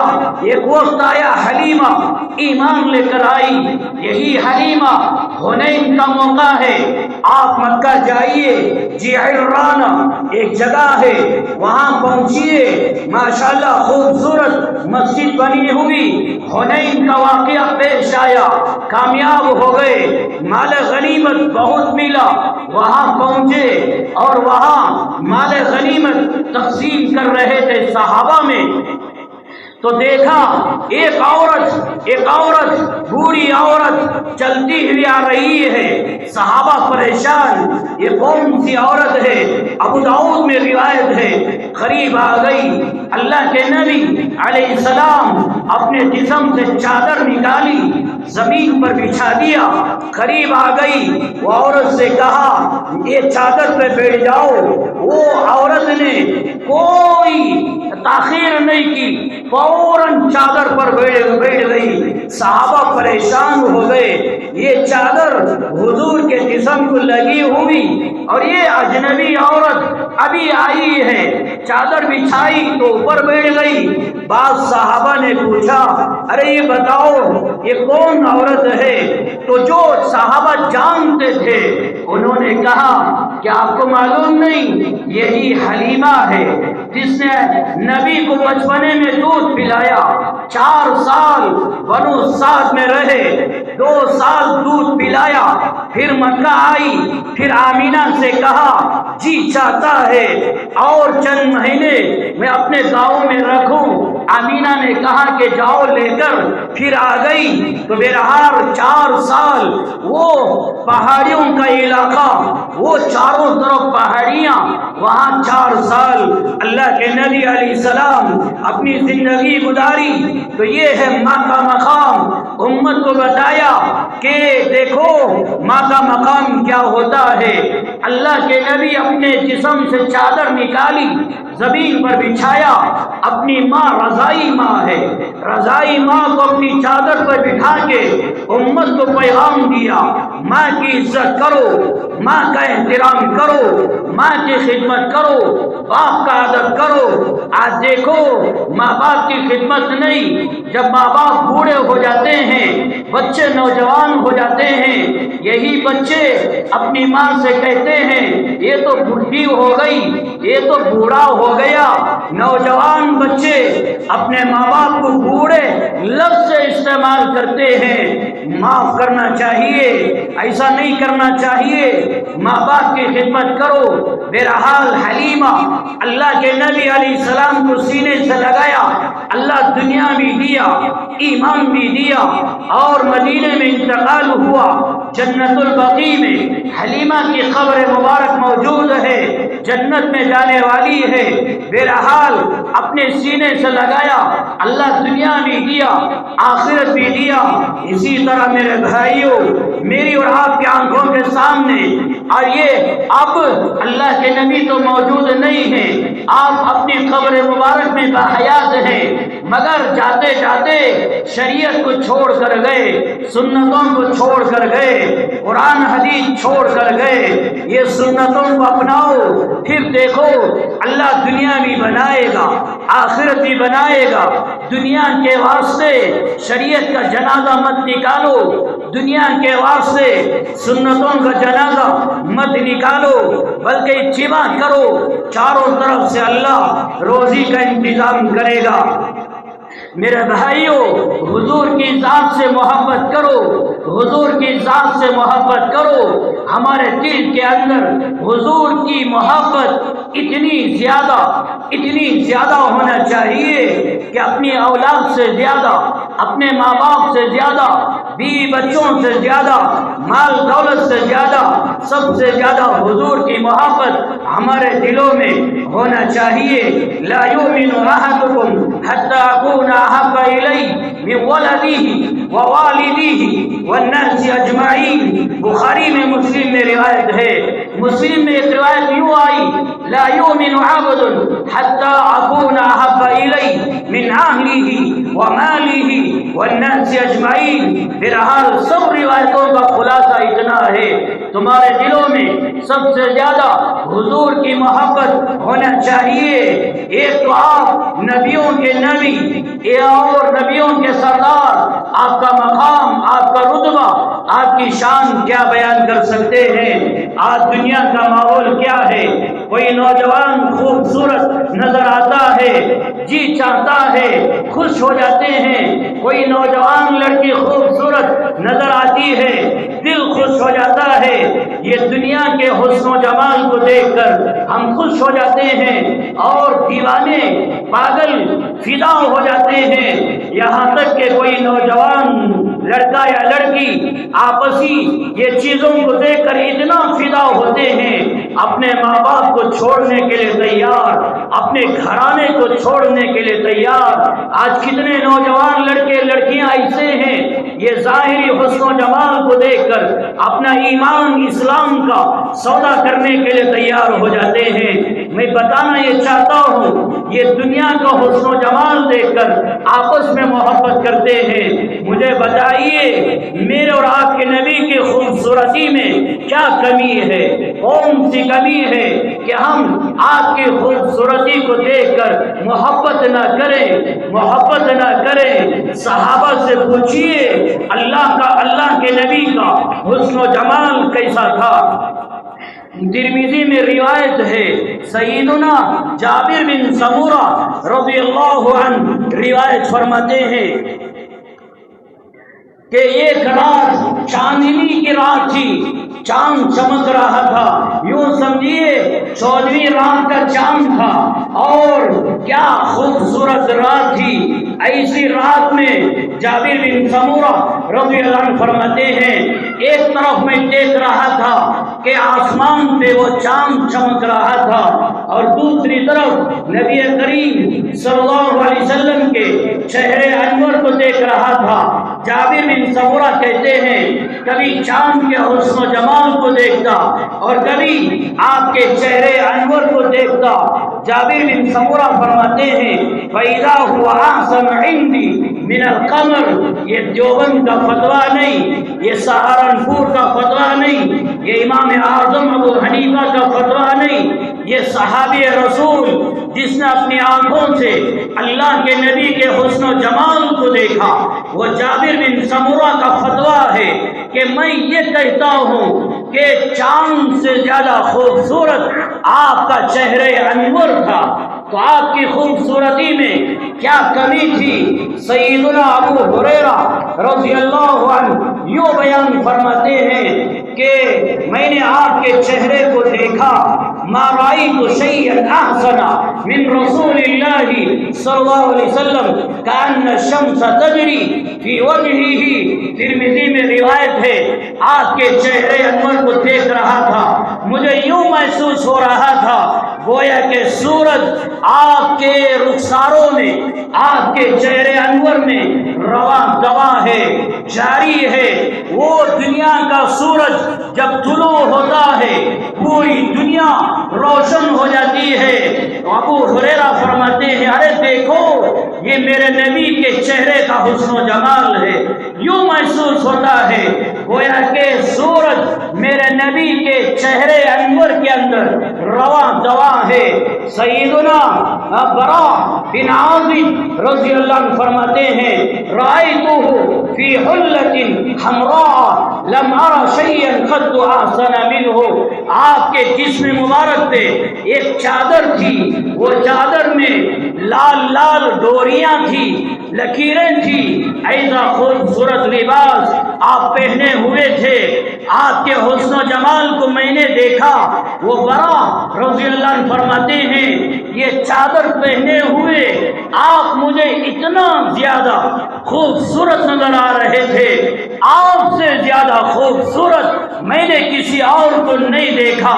یہ صحابہ بیان کرنے والے ہیں، آپ کا حسن و جمال بیان کرنے والے ہیں، تو میں اور آپ کے نبی اتنے زیادہ خوبصورت۔ آپ نے واقعہ سنا ہوگا یوسف علیہ السلام کا کہ ملک مصر میں اس زمانے کے حاکم کی بیوی زلیخا وہ یوسف کے حسن و جمال کو دیکھ کر فدا ہو گئی۔ وہ عورتوں نے، اس زمانے کی عورتوں نے زلیخا سے کہا ارے دیوانی تو اپنے آپ کو نہیں پہچانی؟ بادشاہ کی بیوی ہو کر ایک غلام بچے پر آپ فدا ہو گئی۔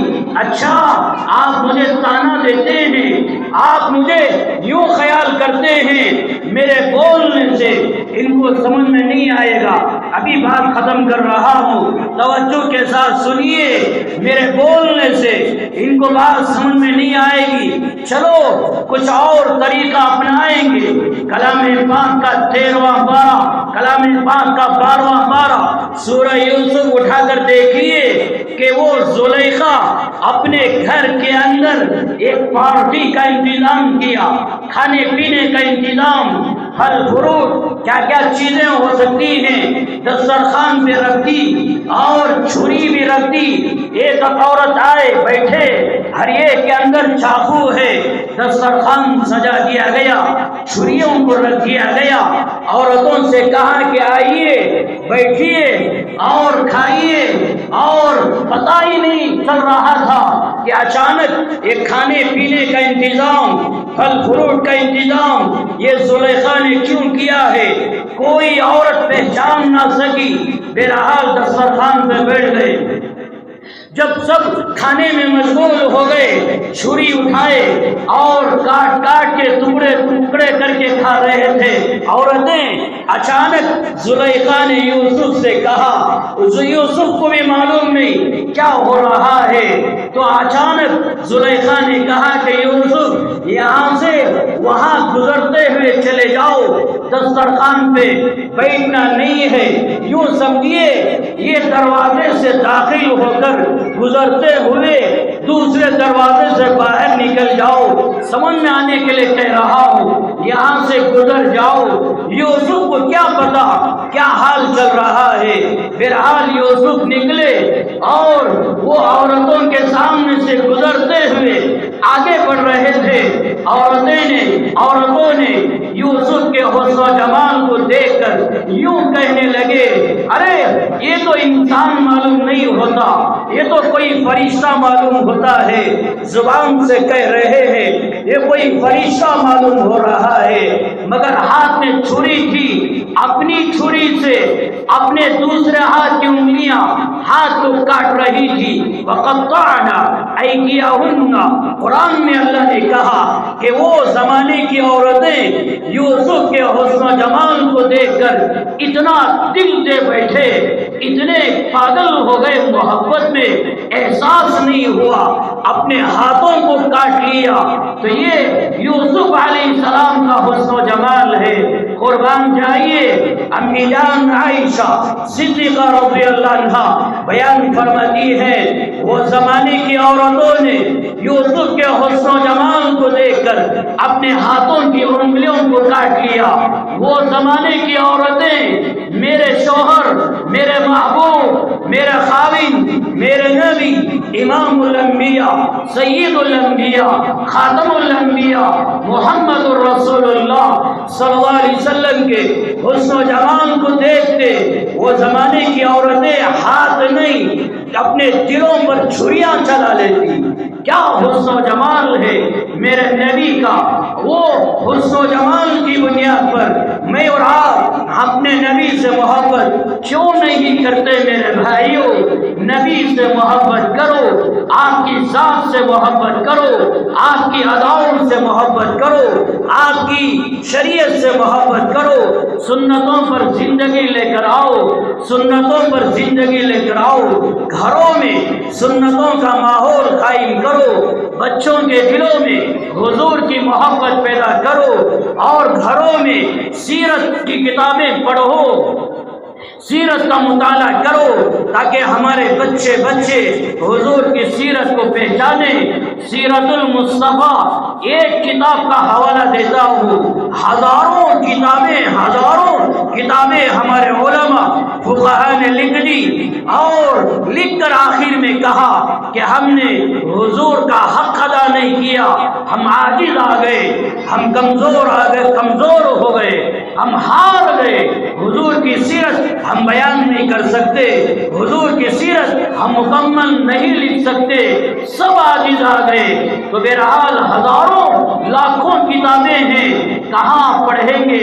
سیرت المصطفیٰ 3 جلدیں ہیں، علامہ ادریس کھاندلوی رحمت اللہ علیہ نے لکھا ہے، یہ کتاب خریدو، پڑھو۔ یہ کتاب کے بارے میں شروع میں علامہ اشرف علی تھانوی رحمت اللہ علیہ نے یوں لکھا ہے، جو بندہ یا بندی یہ سیرت المصطفیٰ کتاب کا مطالعہ کریں گے، حضور سے تعلق پیدا ہوگا، حضور سے محبت پیدا ہوگی، جب حضور سے محبت پیدا ہوگی حضور کے ساتھ جنت میں جانا نصیب ہوگا۔ بہرحال حضور کی سیرت پڑھو، آپ کی ولادت، آپ کا بچپنا، آپ کی جوانی، آپ کی شادی بیاہ، آپ کے ولیمے، آپ کی زندگی کے ہزاروں گوشے، ہزاروں واقعات، ہزاروں چیزیں یہ کتاب میں لکھی گئی ہیں۔ یہ کتابیں خریدو، پڑھو، پڑھیں گے، خریدیں گے، ہاں زندگی بھر پڑھو، زندگی بھر پیچھے رہو کہ ہم حضور کی سیرت پڑھیں گے، حضور کے طریقوں پر زندگی گزاریں گے، کریں گے یادیں انشاءاللہ۔ بہرحال میرے بھائیوں، اللہ کے نبی علیہ السلام سے تعلق پیدا کرے، علماء سے تعلق پیدا کرے، دعوت و تبلیغ سے تعلق پیدا کرے، خانقاہوں سے تعلق پیدا کرے، مدارس، مکاتب اور مساجد سے ہمارا تعلق مضبوط پیدا کرے۔ بہرحال باتیں تو کئی تھی اور بھی لکھ کے لایا اشارتاً تاکہ میں آپ کی خدمت میں سناؤں، وقت زیادہ ہو چکا ہے۔ بہرحال جو باتیں سنیں ان باتوں پہ ہم عمل کرنا ہے۔ چلو ایک بات کہہ کر اپنی بات ختم کر دیتا ہوں۔ میں نے بھی عربی خطبے میں وہ تلاوت فرمائی آیت کی، اور ہمارے قاری صاحب نے اپنی قرات میں جن آیتوں کی تلاوت کی، کلام پاک کا 22واں پارہ دوسرا رکوع، میں کیا سناؤں ان آیتوں کے بارے میں، اللہ نے کیا کیا باتیں بیان فرمائی۔ چلو ایک بات کہہ کر اپنی بات ختم کر دیتا ہوں۔ ما كان محمد ابا احد من رجالكم ولكن رسول الله وخاتم النبيين۔ اس آیت میں اللہ نے ہمارا عقیدہ بیان کیا ہے۔ اپنا عقیدہ مضبوط رکھو۔ کیا عقیدہ؟ میرے اور آپ کے نبی حضرت رسول اللہ صلی اللہ علیہ وسلم ایمان لے کر آنا، ماننا، محبت کرنا، یہ سب اپنی جگہ۔ اس کے ساتھ ساتھ وخاتم النبیین، میرے اور آپ کے نبی کیسے ہیں؟ نبیوں کی نبوت کو ختم کرنے والے خاتم الانبیاء ہیں۔ ختم نبوت آپ پر ختم کر دی گئی، آپ آخری نبی ہیں۔ قیامت کی صبح تک کوئی اور نیا نبی دنیا میں نہیں آئے گا۔ اگر کوئی نبوت کا دعویٰ کرے وہ دجال ہے، وہ کافر ہے، وہ مرتد ہے، وہ جہنمی ہے۔ وہ ساری مخلوق میں ایسی ویسی جو مخلوق ہیں، درندے وغیرہ، ایسی مخلوق میں سب سے زیادہ ذلیل اور رسوا یہ مخلوق ہے جو اس زمانے میں جو نبوت کا دعویٰ کرتا ہے۔ جیسے شکیل بن حنیف عیسیٰ ہونے کا دعویٰ کیا، مہدی ہونے کا دعویٰ کیا، یہ گوہر شاہی اپنے آپ کو خدا ہونے کا دعویٰ کیا۔ کیسے کیسے دعوے کر رہے ہیں، اور کتنے لوگ کہہ رہے ہیں کہ میں بھی نبی، میں بھی فلاں، میں بھی فلاں۔ یہ سب لوگ ایک نمبر کے کمینے ہیں، یہ سب جہنمی لوگ ہیں، یہ سب رذیل قوم ہیں۔ ان کی باتوں میں نہیں آنا، ان کی گمراہی میں نہیں آنا، اپنے ایمان کی حفاظت کرنا، اپنے عقیدوں کی حفاظت کرنا۔ میرے اور آپ کے نبی آخری نبی، ختم نبوت پر ایمان لے کر آنا۔ اللہ کے نبی علیہ السلام نے بیان فرمایا، بخاری میں، مسلم میں روایتیں ہیں، میرا نام محمد ہے۔ اب کون رکھا؟ احمد میرا نام ہے، کون رکھا؟ اب میں تفصیل میں نہیں جاؤں گا۔ بہرحال فرمایا میرا نام محمد ہے، میرا نام احمد ہے، میرا نام ماہی ہے، کہ اللہ میرے ذریعے سے دنیا کا کفر، دنیا کا شرک ختم کرنے والا میرا نام حاشر ہے۔ کل قیامت کے دن اللہ کی عدالت میں سب سے پہلے میں جاؤں گا۔ میرے نقش قدم پہ چلتے ہوئے انبیاء آئیں گے، صحابہ آئیں گے، ایمان والے آئیں گے۔ وانا الحاشر، بہرحال میرا نام حاشر ہے۔ میرے نقش قدم پہ وہ آگے آگے آئیں گے، میرے پیچھے پیچھے آئیں گے۔ آخر میں فرمایا وانا العاقب، میرا نام عاقب ہے۔ عاقب کس کو کہتے ہیں؟ مسلم میں روایت، والعاقب الذي ليس نبی بعد، او کما قال علیہ السلام۔ آپ نے بیان فرمایا میرا نام عاقب ہے۔ عاقب کا مطلب یہ ہے میرے بعد کوئی نبی نہیں آئے گا، میرے بعد کوئی نبی نہیں آئے گا، میں آخری نبی ہوں۔ تو ختم نبوت پر ایمان لانا ضروری ہے۔ سیرت کے جلسوں میں چند لمحے ہی صحیح ختم نبوت پر ضرور بیان کرنا چاہیے۔ اس لیے میں نے آخر میں یہ باتیں کہہ دیا۔ میرے اور آپ کے نبی آخری نبی، قیامت کی صبح تک کوئی نبی نہیں آئے گا، اگر دعویٰ کرے تو وہ کافر ہے۔ بہرحال ایمان لے کر آنا چاہیے۔ یہ جو آیت ہے قرآن مجید کا 22واں پارہ، دوسرا رکوع کی آخری آیت، ما كان محمد ابا احد من رجالکم ولكن رسول اللہ وخاتم النبیین۔ آپ لوگوں میں سے کون کون مدینہ گئے ہیں؟ تھوڑا ہاتھ اٹھائے۔ ماشاءاللہ جو نہیں اٹھائے آپ ضرور مدینہ جائیے۔ اللہ بار بار مدینے کی حاضری ہم سب کو نصیب فرمائے۔ اب اس کے بعد جب مدینہ جاؤ، باب السلام سے داخل ہونا، اللہ کے نبی علیہ السلام کا روضہ جہاں آ جائے وہاں کھڑے ہو جانا، وہاں کھڑے ہو کر اپنی نگاہ تھوڑا اوپر کرنا، روضہ رسول کی جالیوں پر 3 آیتیں لکھی ہوئی، یا ایھا الذین آمنوا لا ترفعوا اصواتکم، یہ آیت اور اس کی بعد کی آیت، یہ 2 آیتیں، اور تیسری آیت ما كان محمد ابا احد من رجالکم ولكن رسول اللہ وخاتم النبیین۔ میرے نبی کے روز اطہر پر یہ مکمل آیت لکھ دی گئی ہے، گویا کہ وہاں جو بھی جاتا ہے یہ ایمان لے کر آنا چاہیے، یہ عقیدہ مضبوط لے کر آنا چاہیے۔ میں اس نبی کے روزے پر آیا ہوں جو روزے کے اندر جو اللہ کے نبی آرام فرما ہے، باحیات ہیں، یہ آخری نبی ہیں، یہ خاتم الانبیاء ہیں، ان کے بعد قیامت کی صبح تک کوئی نبی نہیں آئے گا۔ روزے پر جاؤ، یہ اقرار کر کے آنا چاہیے، اور یہ آیت ضرور پڑھ کے آئیے، ضرور دیکھ کر آئیے۔ تو روزے اطہر پر یہ آیت لکھی ہوئی ہے۔ بہرحال میرے بھائیوں، نبی کریم صلی اللہ علیہ وسلم کی سیرت کے تعلق سے چند ادھر ادھر کی باتیں، گویا یوں سمجھیے بکھری ہوئی باتیں آپ کی خدمت میں عرض کر دیا ہوں، ورنہ تفصیل سے شروع سے لے کر آخر تک بیان کرنا، دنیا کے اندر کوئی آدمی پیدا نہیں ہوا جو اس کا حق ادا کر دے، ہمارے اندر وہ صلاحیت ہی نہیں ہے۔ بہرحال چند بکھری ہوئی باتیں، چند اللہ کے نبی علیہ السلام کی زندگی کے چند شعبے، مختلف شعبوں کے حالات آپ کی خدمت میں عرض کر دیا۔ اللہ سے دعا فرمائے اللہ ہم کو عمل کی توفیق عطا فرمائے۔ میں نے آپ سے کہا تھا بیان ختم ہونے کے بعد، بیان ختم ہو گیا، اب میں صرف 3 سوالات کروں گا، جو جواب دے دیں، ایک جواب میری طرف سے 100 روپیہ ہدیہ۔ کھڑے ہو جائے، ایک آدمی کھڑا ہو جائے،